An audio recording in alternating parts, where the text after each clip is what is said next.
L'origine d'abord de cette crise, elle n'est pas algérienne.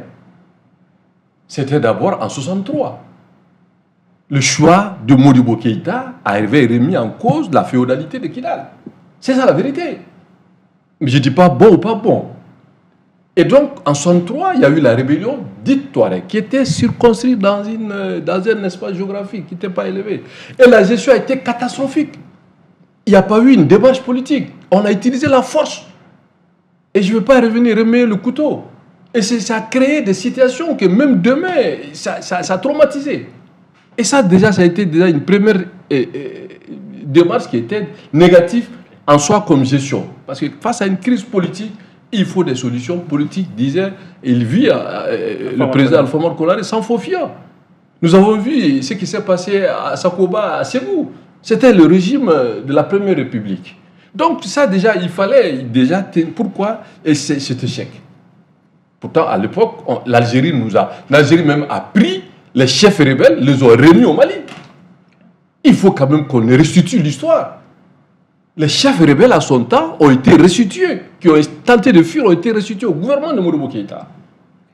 Ils ont été libérés quand Moussa Traoré a fait le coup d'État, a libéré tout le monde et a réinstallé la féodalité de Kidal. Je ne dis pas bon ou pas, mais ça c'est l'histoire. Et on a eu la paix pendant 20 ans, jusqu'en 90.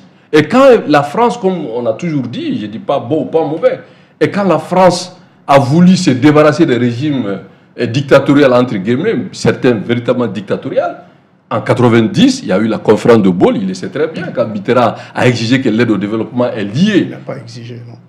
Bon, ça c'est l'expression à moi. Quand il a dit que l'aide au développement est liée à l'ouverture politique. L'ouverture politique veut dire quoi? C'est le multipartisme. C'est ce qui a fait que le Moussa Traoré, le président du Tchad, comment il s'appelle, Hissène Habré, et d'autres ont eu la flexibilité, ont eu le sens du vent, tel que Gnassimbe Adema Père et Oufoué-Boigny ont su préserver. Bon, l'autre a pris le devant, Mathieu Kérékou, faire une conférence nationale. Et c'est ce qui a amené cette nouvelle donne. Je ne dis pas bon ou pas. En 90 déjà, il y a eu la rébellion.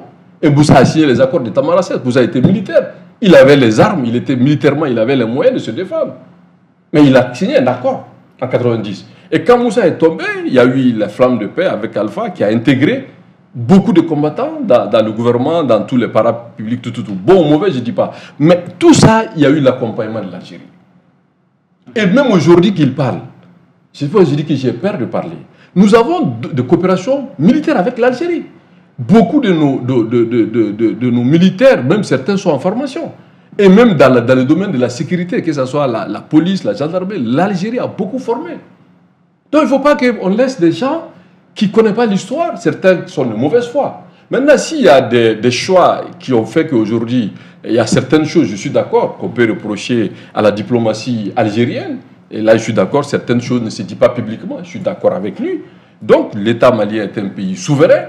Et sur des questions de diplomatie, les choses aussi complexes ne se disent pas sur la place publique. Et moi, je dis, pour finir, je pense que ce qui urge aujourd'hui, c'est de revenir à la détente.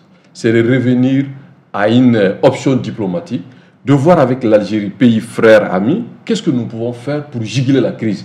Parce que, qu'on le veut ou pas, il faut que l'Algérie soit démarchée pour que peut-être que, pas dans sa posture actuelle, mais nous avons, il a dit si bien dit là, je suis d'accord avec lui, le premier partenaire militaire de l'Algérie, c'est la Russie.